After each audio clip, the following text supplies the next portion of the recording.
Have a listen to this. Have a listen to this. Now, that kind of talk this week dragged Australia's share market to a two-year low. There are, of course, complex reasons for that. He was the big spender. The big spender. Doing the grocery shopping could take a huge chunk out of the family budget. And that's finance. Hello and welcome to Comedian versus Economist. We demystify the world of money and help you get a handle on the bigger picture. My name's Adam and we're joined as always by my little older brother and real-life economist, Thomas. Hi, Thomas. G'day, Adam. How you going? Nice. Changing it up, keeping me on my toes. Yeah. I'm going okay, although COVID-19 has finally hit my house, so we're in isolation. Only my wife Anna has it though, so the rest of us are doing our best to avoid catching it. And people called me crazy when I built the COVID dungeon last year, but now, not so silly, is it? She'll be out soon. Anyway, big thank you to everyone out there for all your emails and messages. Keep them coming. CVE@equitymates.com or get us on socials at CVE Podcast.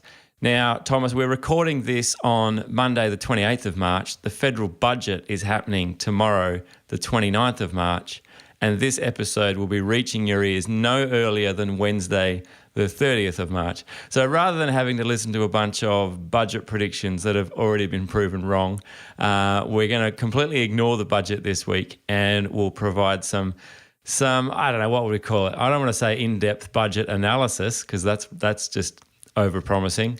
We'll provide a cursory look at the budget next week. Although, keep your ears peeled because we may have a little budget surprise in store. So that's all I can say at this point. I'm not giving anything else away.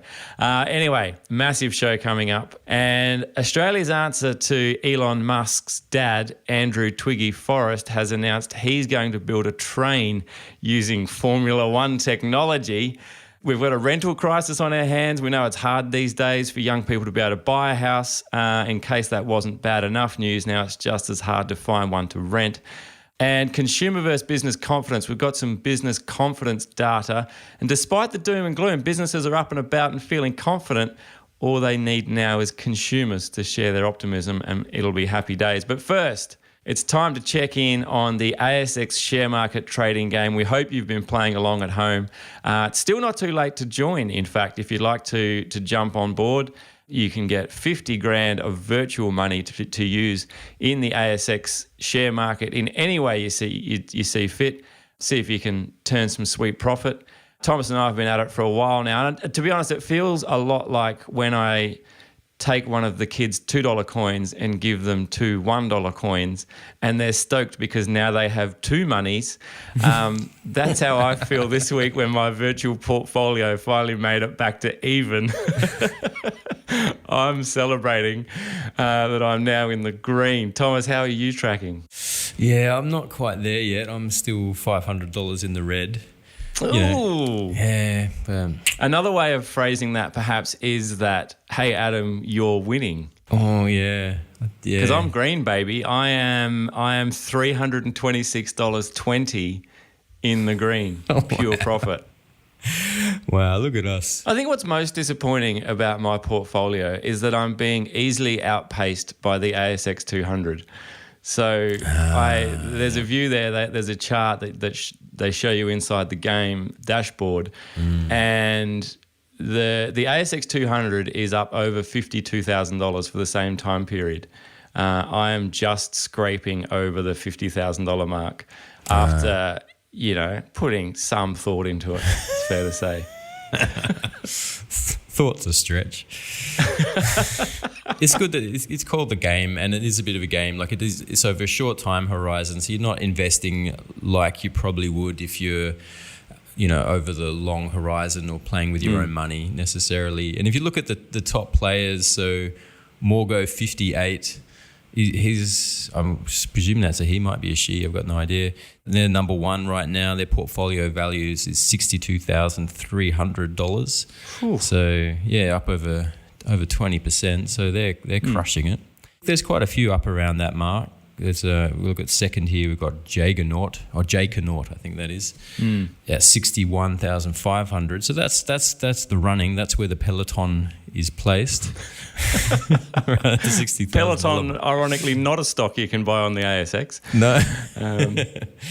Interesting though, those two. So the top ones there. They've got seem to be playing different strategies. Morgo's is more looks like maybe he's a bit of a day trader. He's doing some technical analysis. He's in and out of a few stocks. Got a few sort of resource stocks, a few biopharma, sort of small caps that are going to have that potential to pop. And he's picked a few winners she's picked a few winners and they've popped pretty well. So they're doing pretty well. But Jaggernaut's sort of just stuck with, again, he's got a bit of diversity, got some minerals and resources in there, but also some data and some fintech plays. Just buying and holding, just gone all in. He's fully deployed. Yeah, coming up trumps so well. So interesting, the two different strategies there that are at the top of the food chain at the moment. Interesting that didn't go with neither of them have gone with the investing in sporting sponsorship strategy, which is working so well for me. Although I did branch out. I read some information the other day that suggested that March was a very popular time for babies to be born. So I bought up some baby bunting, which is $80 in the green. So I think that's all. I think that just shows you the value of doing your own research and and analysis. Although that being said, gold and which is a gold ETF, and GDX, which is another gold ETF, are both down heavily. Right, you diversified then by got two gold ETFs. I did, because I knew I didn't understand what either of them did, and so I thought I want maximum gold coverage. So I went. I hedged gold with gold. All right, Thomas. I heard Andrew Forrest of Fortescue Metals Group fame plans to build a train with an F1 motor in it. Immediately, I'm calling bullshit. What's going on? Yeah, it's not quite that. There's a little more nuance to the story there. Yeah, so no, he wants to build a train, and he's engaging a Formula One engineering team to build the engine and the power system for the train. But the thing is, what's kind of interesting about this train, he's calling it the Infinity Train. To infinity, yeah. Classy. To infinity and beyond? Is that where it's going? Yeah. No, it's just going down the road a bit from the mine. He's going to roll it down a hill. He's going to roll it down a hill. No, so he's calling it the Infinity Train because the idea is that he's going to load it up at the mine, load it full of iron ore. It's a 3 kilometre long train. It's a big train. Load it full of iron ore and then roll it down the hill to the port at Pilbara. Right. And then on the way, all of the braking energy that's applied to keep the train from going too fast, that gets captured and put into a battery that once the train has unloaded at the port, the battery then drives the empty train back up the hill, back to the mine. Yeah, right. Oh, that makes more sense. So he's not ripping the motor out of an F1 car and trying to power a 3 kilometre long train. No. Well, that's good. He has engaged Williams Advanced Engineering. So they're a British company based in Oxfordshire. It's actually the head engineer is actually a guy named someone Williams. So it's a nice family company. Well, Frank Williams was the famous guy who ran Williams F1. Right. But they've been stone motherless last for like the last 3 years. Oh, really? I'm not sure that's who I'd be hitching my train to. What's he going to do next? Get Daniel Ricciardo to drive it? So Williams Advanced Engineering was behind Formula E, which was must be like a division of Formula racing. Is it? Is that how it works? Yeah, it is. So I'm glad that we've brought you in for the expert view on this story. Formula E is like the Formula, is the electric version. They use electric cars in Formula E. So Formula One still runs on petrol. They're working on their blend. It's a special blend now of petrol. But yeah, Formula E is the fully electric version of Formula One racing cars. Yeah, right. Yeah. So anyway, so apparently those cars, or even let's say Formula One introduced kinetic energy recovery systems, so KERS, but back in 2009. So Formula One's been doing that. That's not Formula E, that's Formula One. Yeah, Formula One started KERS, ages ago. Yeah, right. That's pretty cool. And so, and you see that technology is in like a lot of cars now. I think a lot of your Toyota Priuses and electric cars have those motors already. Yeah, our Nissan Leaf does it. Yeah? Yeah. Do you ship iron ore with your with your Nissan Leaf? Because that's what he's suggesting. Because driving a Nissan Leaf around town in Mullumbimby is one thing, but shipping tons of iron ore in a 3 kilometre long train seems like a whole nother thing altogether. Yeah. The boot space is surprisingly large though. in a Leaf. I saw that he reckons he's going to save 100 million litres of diesel per year.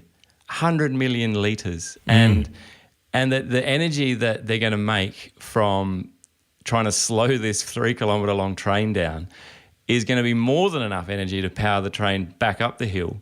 The reporter actually asked him, they said, like, talking about Andrew Forrest, they said, do you really think you could make something like that work? And Forrest was quoted as saying, I think I can, I think I can, I think I can.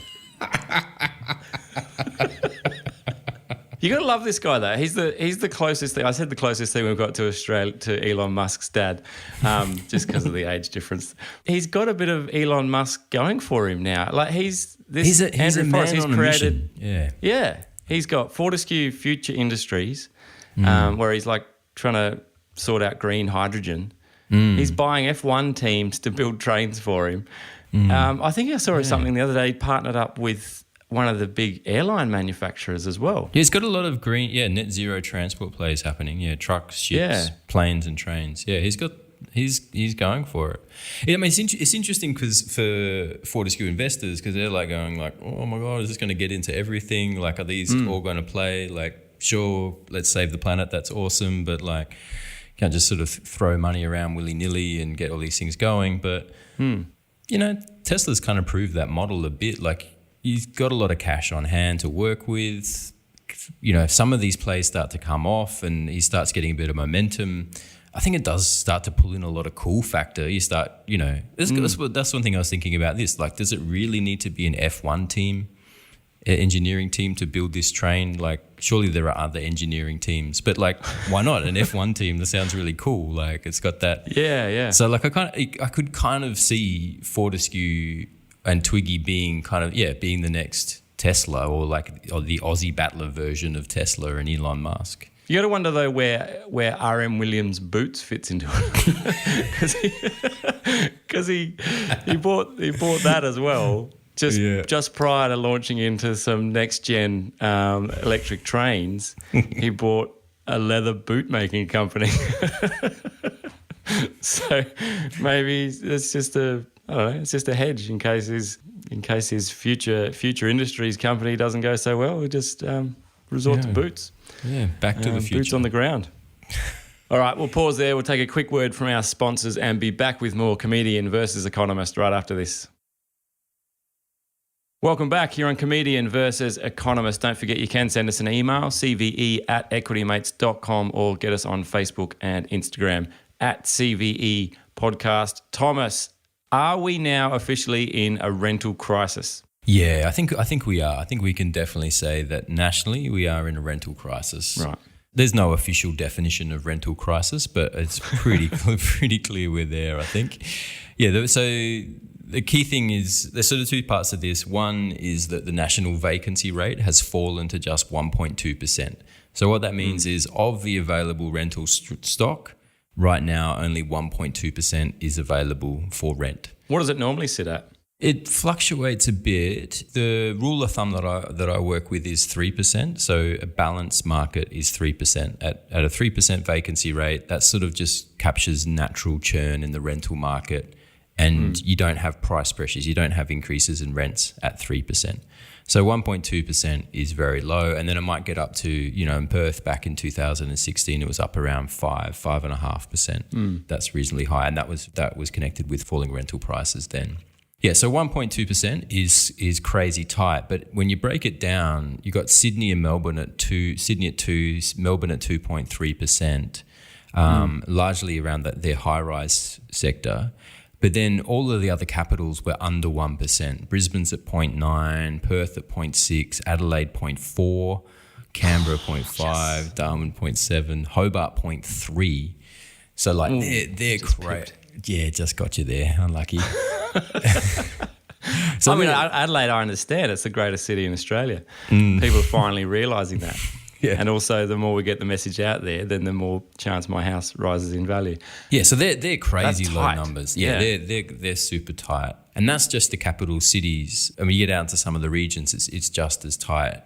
And that then translates into, when you have a rental market that tight, you get increases in rents. You have that sort of competitive pressure, and that's pushing up rents. And rents are growing at, like, I think 8.7% annually now. It's like a strong, almost 12% higher than they were pre-COVID. So that's a strong gain. It's SQM research is expecting 10% this year. So they reckon we're looking at the largest increases in rents since 1970. So I've got a question on that. Is that in line with the growth of house prices? Yes and no. Like the reason I ask, and I'll give you a little bit of time to answer. So the reason I ask is Raj Beer has sent us an email, cve@equitymates.com, and he says, "Great Joe, I have a question. Once upon a time, Thomas said," that's you, Thomas, said that high rents cause house prices to go up, but high house prices does not convert into high rents. They're driven by supply and demand. Has this theory been proven in real world or written by some random amateur economist sitting in his/her man cave/woman cave? Because what he's seeing is rents are following the same trajectory and growth as house prices. So, Thomas, are you some amateur economist sitting in your man cave? Yes. Wild claims. Yes, but in this case, they're accurate. I don't think he was accusing you, by the way. I think he was just maybe calling out some other economists. Thank you for your email, though, Raz. Really appreciate it. So are they tracking the same, or are they? And if they are, then is it related or no? Well, I mean, yes and no. Yes, they're moving in the same direction, which is up, but that's sort of a binary question. No, they're not moving by the same quantum. So house prices are growing like close to 20%. We're probably looking at about 20 to 25% up on pre-COVID levels across the country now. We're talking about 12% for rent. So it's a different scale there. So the point he sort of highlights is right, that rents will push house prices higher because it's the return on an asset, and as the return goes up, the price of the asset goes up. People are willing to pay more to own it. That's one factor that drives house prices.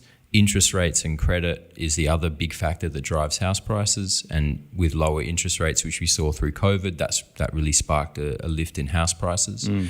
And that's sort of the big separation between rents and houses, is that you don't take out a mortgage to pay the rent. Oh, people might have to now, though. They might. Prices keep going the way they are. Yeah. Forget home ownership. That ship has sailed. Now young people will be taking out a mortgage just to pay their weekly rent. The credit doesn't affect what people are able to pay in rents. But what has contributed seemingly is government spending programs that funneled money into household pockets, and that seems to have created a bit of competitive pressure in the rental market, and that's pushed up rental prices. And it was kind of interesting, like one of the first thoughts that a lot of analysts had when COVID hit and the borders closed is that immigration was down, and that's going to result in a smaller population than otherwise would have been the case, and that would create downward pressure on rents. But we didn't see that at all, and in fact rents exploded. Were these the same idiots that said that house prices were going to drop by 30% as well, and they all took off over 50%? Yes. Yeah. Idiots. I was one of those idiots, though, to be fair. I rest my case. Yeah, I mean, I think no one anticipated the scale of the government response to COVID and how effective it would be. But it's still interesting that we have had such a boom in house prices, and it seems to be the case that we just expanded We just spread out more, and we had fewer people in the same number of dwellings, and that created upward pressure on rents. And then you had the flow of people into the regions, which created huge booms in rental prices in the regions. Right. So it's not that there's more people looking to buy houses, to rent houses. It's that there's fewer people per house because people are spreading out. And I made the point once before, like after COVID and after lockdowns, everyone was like, I'm so sick of you. I'm leaving and going, there's probably relationship breakdowns all over the place, people just splitting up and going different ways and doing different things, whether that's a marriage or a friendship or whatever. Yeah. And now they're also changing where they're renting. Is that what you're saying? So there's not as much supply in the remote or rural areas where people might be moving to now. Yeah. I mean, we did see populations growing in the regions. Yeah, that's why. I mean, that's why sort of Melbourne and Sydney are high relative to the other capitals. But still, like 2% is not that high in the scheme of things. And particularly given it's concentrated in the high-rise sector, when you get out into the suburbs, it's probably, getting below 1%. So, yes, it's still a bit of a puzzle why people don't want to live together, why share houses aren't starting up or something. Yeah, I don't know. It's curious. Is it a puzzle why people don't want to gather together inside confined spaces, Thomas, during a pandemic? Is that a puzzle? Well, it is when the alternative is paying 12% more on rent. Do you know what I mean? Like normally when rents rise, that brings people closer together. They don't want to, they want to find ways to cut rent. They sort of pack more people into a house or something. So it's kind of like, it seems to be interesting that people are going like, whatever, I'm just going to pay the extra 10% and get away from you bozos. All right, Thomas, finally, business confidence is sky high. What's going on? Yeah, business confidence picked up 19 points in the Roy Morgan business survey. This is the biggest jump since the pandemic started. Businesses, pretty bullish overall. It's back to pre-Omicron levels, and they were very high. Yeah, so things are looking pretty good. Over 3/5 of the businesses, so 62.3%, say they expect good times for the Australian economy over the next year, while the majority, 53.1%, say that the next 12 months will be a good time to invest in growing the business. So this got me all confused, this one, which, we're getting towards the end of the show now. It's not unusual for me to be all sorts of confused. But so business confidence is up, but consumer confidence is down. That's collapsed now to the lowest level since October 2020. It's taken a few legs down. Yeah, it's actually, So these businesses that are selling products and services to people, how can they be so confident when the people they're selling things to are like, no, I have no confidence. I'm not ready to buy. I don't want to buy. And everyone's like, this is going to be a good year for business. This is going to boom. I think there's a couple of things. One is that not all businesses are retail facing. So you got like B2C, business to consumer, and B2B, business to business. I don't know what they break down, but not all of them are facing consumers. So not all of them swing on how happy consumers are. Right. So that might be part of the reason. But I think the other reason is that these household surveys of consumer confidence tend to be pretty connected to the flow of news. So if it's been pretty grim. We've gone straight out of COVID into a major war in the Ukraine, followed by floods, followed by petrol prices on a breakaway. So consumers will be really feeling the pinch. Petrol prices are up about 50% since the start of the year.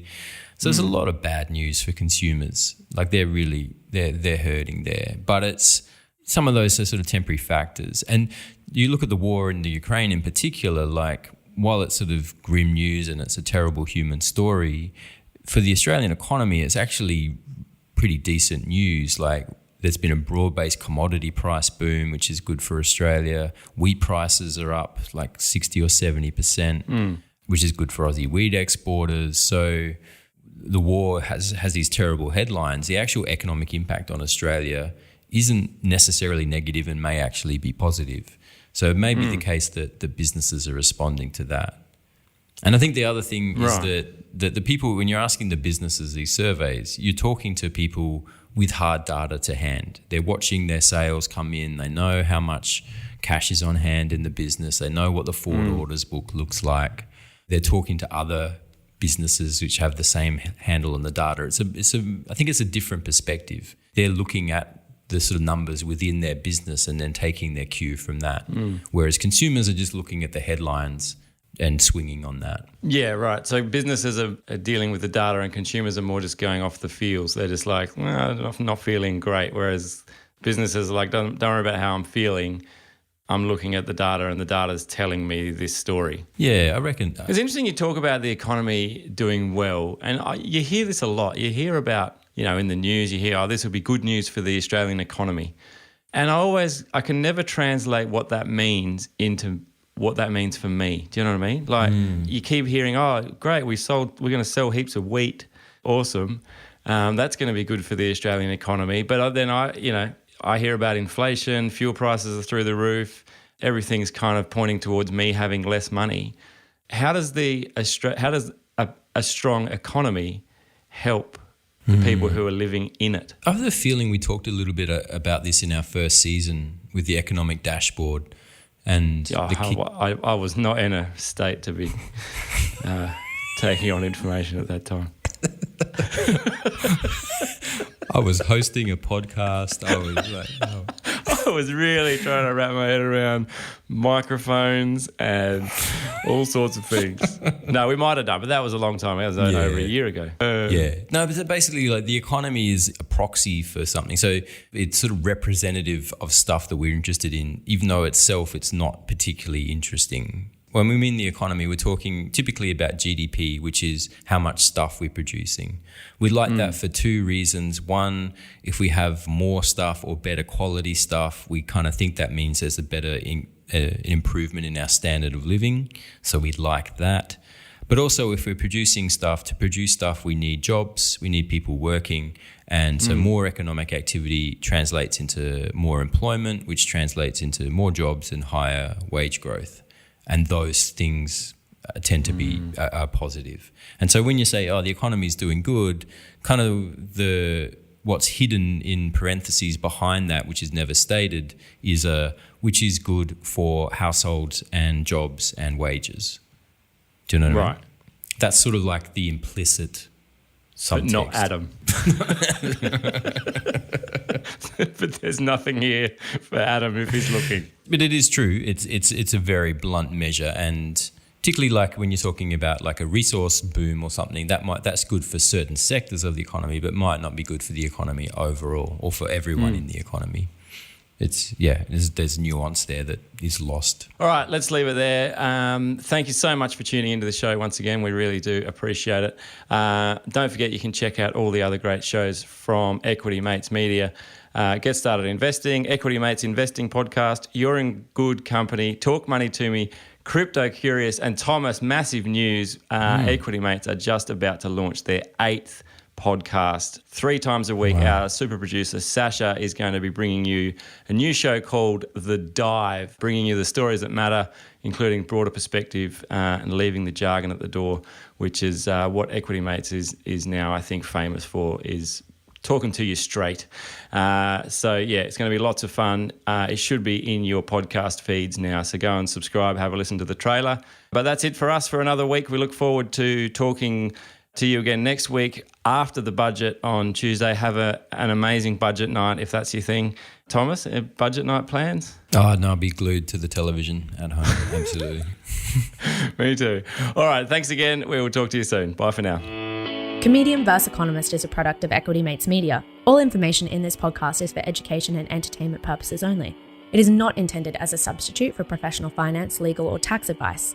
The hosts of Comedian V Economist are not financial professionals and are not aware of your personal financial circumstances. Before making any financial decisions, you should read the product disclosure statement and, if necessary, consult a licensed financial professional. Do not take financial advice from a podcast. For more information, head to the disclaimer page on the Equity Mates website, where you can find ASIC resources and find a registered financial professional near you. In the spirit of reconciliation, Equity Mates Media and the hosts of Comedian V Economist acknowledge the traditional custodians of country throughout Australia and their connections to land, sea and community. We pay our respects to their elders, past and present, and extend that respect to all Aboriginal and Torres Strait Islander people today.